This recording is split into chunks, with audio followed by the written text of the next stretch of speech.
Happy Latinx Heritage Month, everyone. Hi everyone, my name is Grace and I'm a librarian here in McAllen Public Library, and today I'd like to bring you our second book talk. And this book is by a local author and local professor, José Antonio Rodríguez, and it's called House Built on Ashes. So it starts off in Binghamton University, where he has a fellowship and he is teaching there, studying there, and writing there. It is currently the winter and it's super cold. And I can 100% attest to this because I also went to Binghamton University and winters are harsh. In this coldness, he starts reflecting back, writing about his past and his stories of growing up in McAllen, Texas and Mexico in the scorching heat. And he's thinking how those stories from the heat brought him out of Texas and into the coldness of New York.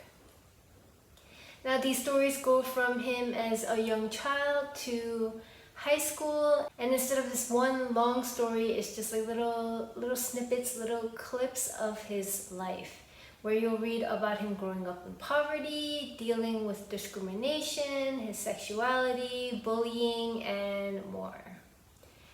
There is something really special about this book, and it's because he's able to capture the voice and mind of himself as a child while still being written in a beautiful, lyrical, poetic manner.